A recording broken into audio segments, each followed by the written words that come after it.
Hello everyone, in this class of video we are going to discuss about the exercise 10.1 on the remaining questions or the question up to the question number 4th we have already discussed in the last video. So let's proceed from the question number 5th, and the given question is, if two circles, prove that the locus of the center of the circle which are passing through the point A and B is the perpendicular bisector of the line segment AB. What did I say? कि दो circle हैं जो कि उनके जो centre का जो locus है वो एक लाइन सेगमेंट है ए बी. अब वो ए क्या है, बी क्या है? ए और बी दो पॉइंट हैं जिनसे दोनों सर्कल पास हो रहे हैं.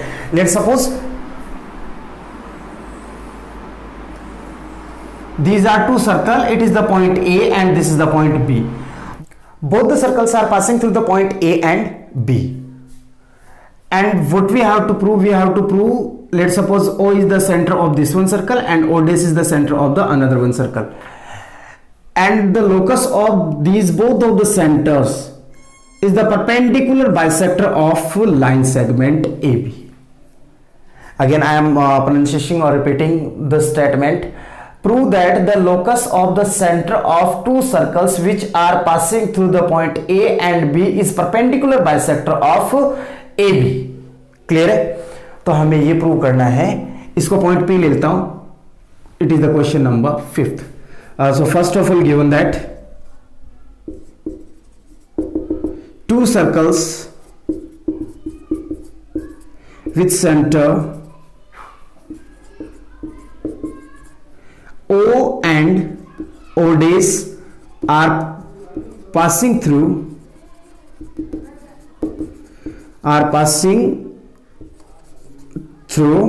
points A and B. To prove AP is equals to PB, हमें ये प्रूव करना है. AP is equals to PB means ये जो ओ डेस है AB का परपेंडिकुलर बाइसेक्टर, मतलब कि यहां पर एंगल कितना बढ़ना है 90 डिग्री का. And angle APO dash is equals to 90 degree. What it? ये हमें प्रूव करना है. So first of all, should we draw the construction also और नॉट? तो हमें कंस्ट्रक्शन कर लेनी चाहिए. यहां पे रीजन क्या रहेगा? क्योंकि हम यहां पे ना तो कोई ट्रायंगल बन रहा है, तो बेसिकली ऐसे कोई केस आएंगे तो वो बिना ट्रायंगल की हेल्प के बिना नहीं कर हो पाएंगे. तो पहले तो अपन ये करते हैं कि इनमें ट्रायंगल बना लेते हैं. इन सभी को ज्वाइन करवा दो. क्लियर है बात यहां तक? चलिए अब आगे. Construction. Join A with A and B with O and O dash. कि भाई A को O से करवा दिया, O dash से करवाया, B को O से करवा दिया और O dash से करवाया. क्लियर बात यहां तक? अब देखो आगे की बात करें, आगे अपन डिस्कस करें तो प्रूफ पे चलते हैं. प्रूफ. चलिए, first of all I am selecting both of the triangles. इससे क्या मिलेगा?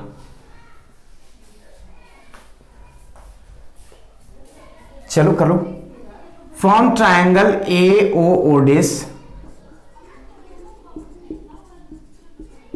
And BOO dash. क्लियर बात यहां तक? मैंने क्या सेलेक्ट किया? From triangle AOO dash and BOO dash. AO is equals to OB. OA is equals to OB because both are radii of a circle. Second thing, O dash A is equals to O dash D नहीं है, sorry ये B है. O dash B, same thing, radii of a circle. Last thing, अब देखो O dash, ये जो line segment है it is common in both the triangles. So O dash is equals to O dash, it is the common side.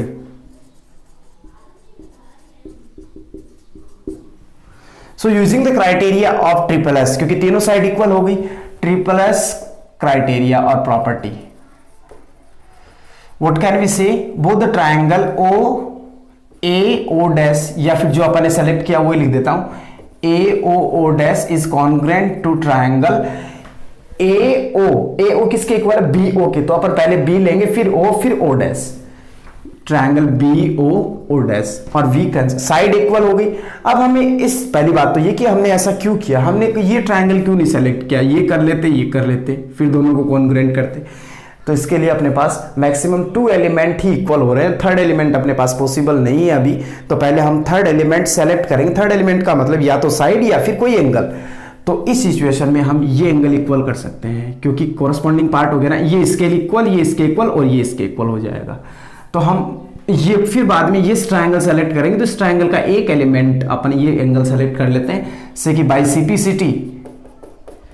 CPCT से अपन क्या बोल सकते हैं, angle A O dash P is equal to angle B O dash P. बात समझ में आई, और इसको बोल दो इक्वेशन नंबर फर्स्ट से लेबल करना चाहो तो कर सकते हो। Again, from triangle A O dash P and B O dash P, ध्यान से देखना, A O dash P and B O dash P. A O dash is equals to B O dash, both are radii, clear. Angle A O dash P is equals to angle B O dash P, it is proved. बात समझ में आई। And third thing देखो, O dash P is equals to O dash P, it is common side, therefore we can say side angle side, SAS property of congruency।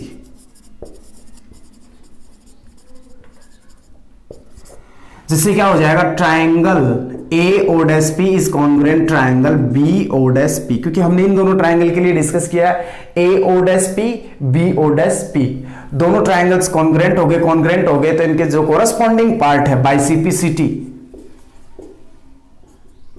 CPCT से क्या हो जाएगा, जो रिमेनिंग पार्ट है, मतलब कि एक तो बच गया AP is equals to BP, एक तो ये पार्ट बच गया AP is equals to BP. अब एक ये एंगल, ये दोनों एंगल भी क्या होंगे, इक्वल होंगे, and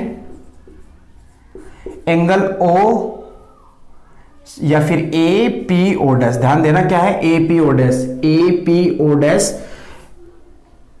is equals to B P O dash, और दोनों एंगल इक्वल है, तो मैं इनको एक्स के इक्वल मान लेता हूं। और हमें ये पता है, we know that angle A P O dash plus angle B P O dash is equals to 180 degree, because linear pair of angle, ये अक्स का ये भी अक्स का, x plus x is equals to 180। X कहां से मिला, यहां से, देखो दोनों एंगल किसके इक्वल है, अक्स के। So 2x is equals to 180, or we can say that x is equals to 90 degree. If x is 90 degree, then both the angles are is equals to 90 degree. Therefore, we can say that this is the perpendicular bisector of AB. Clear, student? So this is the process of the question number 5th. I hope you understood. So please pause the video and note it down. Now the 6th question. And given question is, in the given figure a structure is given which is like this, and the label BCPQ, PQ, B and C, and a line is passing through the point P and Q, ये PQ point का intersection point है, sorry दोनों intersecting कर रहे हैं यहाँ पे, और ये एक लाइन है, इसमें ये इसके इक्वल है और ये इसके इक्वल दे रखी है, और ये पॉइंट है O। In the given figure at common base BC एक कॉमन बेस है, इसके ऊपर 2 isosceles triangle, first is this one and another is this one, triangle PBC and QBC are given, both are lie on both common base BC, then prove that line joining P and Q bisect line BC at 90 degree. Line joining B and C BC को जो join कर रही है, prove that the line joining P and Q, PQ को जो line, sorry गलत है ये स्टेटमेंट, हाँ चलो इसको रिकवर करते हैं। Prove that PQ bisects BC at right angle. ठीक है, अब आपकी बुक में कैसा लिखा हुआ मुझे नहीं पता, लेकिन इसमें यूं मान लो कि इसमें तो कुछ थोड़ा सा अजीब सा दे रखा है, तो इसको मॉडिफाई करें तो अपन ऐसे बोल सकते हैं कि BC, ये PQ BC को बाइसेक्ट करती है और वो भी कहां पे, 90 डिग्री के एंगल पे। तो चलिए फिर करते हैं इसको स्टार्ट। हमें ये प्रूव करना है कि BO is equal to OC and both these angles are equal. Simple सा फंडामेंटल है। तो first of all given triangle PBC and QBC are isosceles triangle.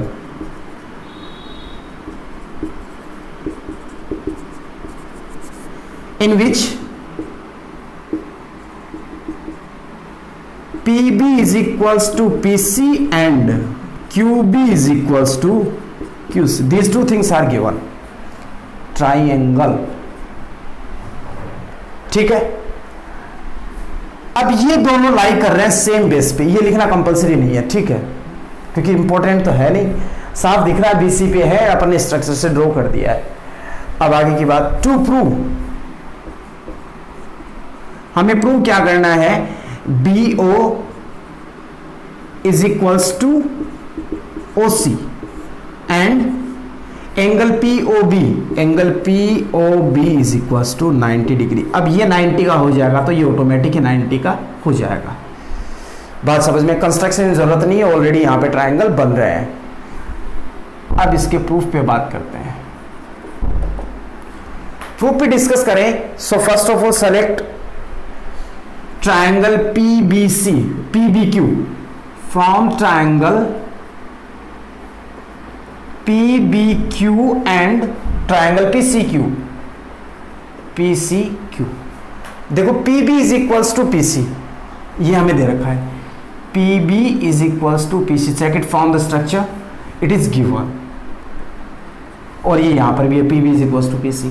Second thing, PB इस ट्राइंगल की BQ भी देखो, इसका BQ किसके इक्वल है, BQ is equals to CQ, it is also given. What it, third thing PQ देखो, PQ is common in both triangles, left में भी है और राइट में भी है। PQ is equals to PQ, it is common. आई होगी बात समझ में, ये कॉमन होगी। So what can we say, we can say that triangle और SSS साइड प्रॉपर्टी,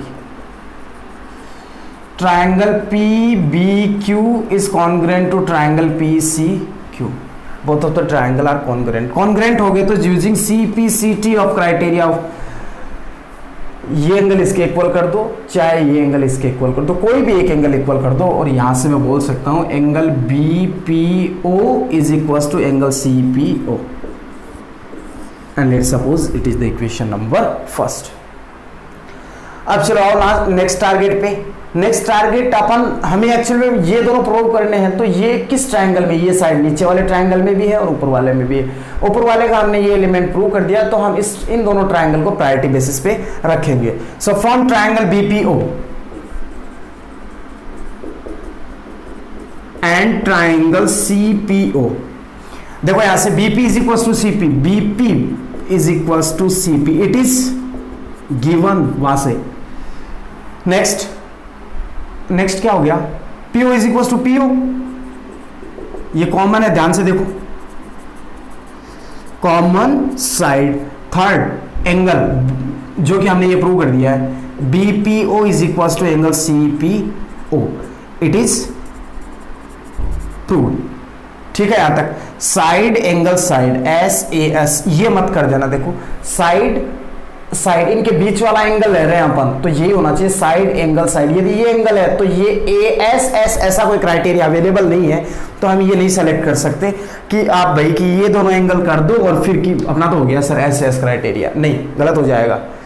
यदि दो साइड है तो उनके बीच वाला एंगल होना चाहिए, और यदि दो एंगल ले रहे हो तो साइड उनके बीच वाली होनी चाहिए, तब ASA क्राइटेरिया अप्लाई होगा। और यदि एंगल आप between the two sides consider कर रहे हो, in this situation the criteria will be apply, which will be the SAS criteria of congruency.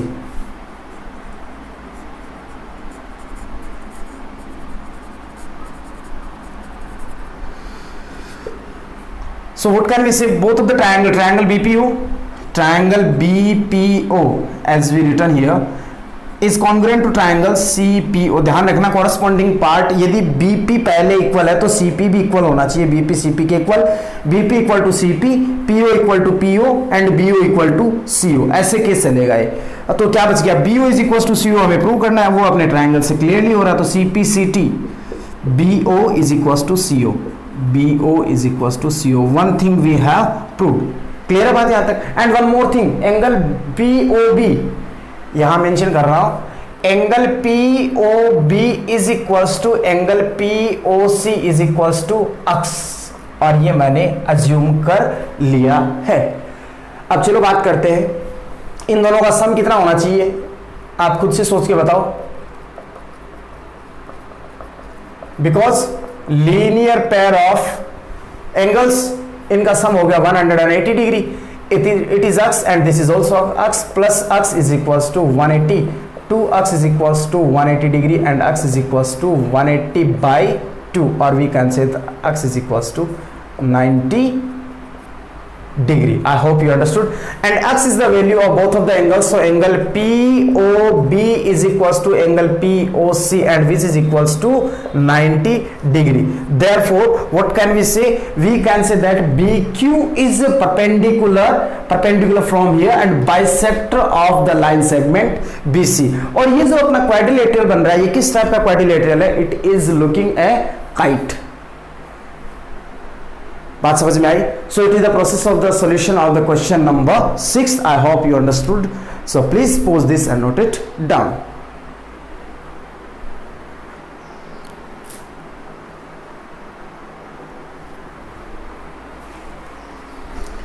Dear student, each and every question of this exercise or this chapter are very easy, but you have to understand first of all the concept of the given question and then follow or draw the structure according to the given conditions।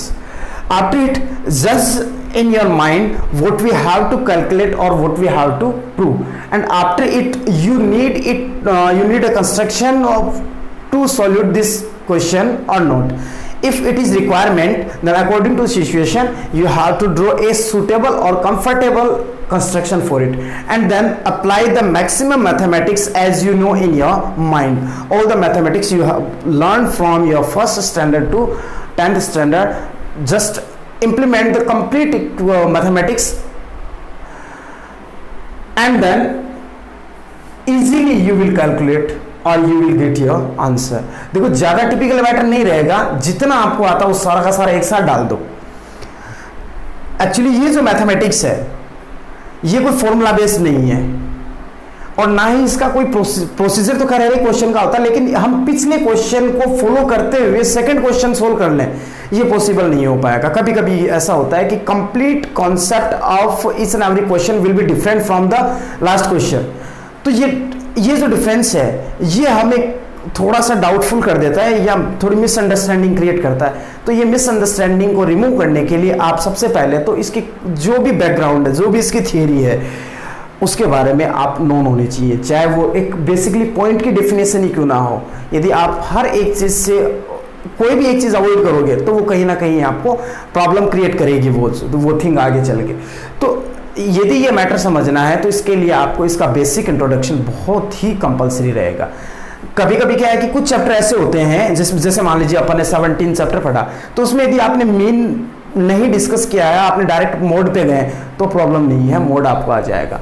आपने median discuss किया है first में ही तो वो भी आ जाएगा। आपने assumed mean से कोई क्वेश्चन सिंप्लीफाई करना चाह रहे हैं डायरेक्ट मीन को छोड़ के, तो भी हो जाएगा। वैदिक मैथमेटिक्स है, उसके हर एक क्वेश्चन का एक अलग पैटर्न होता है और फॉर्मूला बेस्ड है। तो आपने पीछे के 4 क्वेश्चन यदि आपने ड्रॉप आउट कर भी दिए तो आगे के 5 क्वेश्चन आप कर सकते हो। ऐसे ही अपने कुछ फॉर्मूला बेस्ड जैसे लाइक श्रीधराचार्य फॉर्मूला है उससे हो जाएंगे, ग्राफ थियरी है वो भी कुछ कुछ हो जाती है, अर्थमेटिक प्रोग्रेशन है वहां पर भी थोड़ी डिफिकल्टी जाती है। लेकिन कुछ चैप्टर ऐसे होते हैं जिनमें यदि आप बैकग्राउंड को अवॉइड करते हुए चलोगे, बैकग्राउंड मीन्स बोले तो अपन थियरी को, तो भी अपन उनके क्वेश्चन को अपन उनके एग्जाम्पल की हेल्प से अपन कर पाते। लेकिन यहाँ का जो सीन बनेगा उसमें ऐसा कुछ भी पॉसिबल नहीं होगा। उसके लिए आपको पॉइंट टू पॉइंट चलना होगा, हर एक थिंग को आपको अच्छे से एनालिसिस करना होगा and after the analysis you'll try to solve the question. Maximum 3 or 4 times you will be fail, but after it you will get success. So I hope you are understanding what I'm trying to say.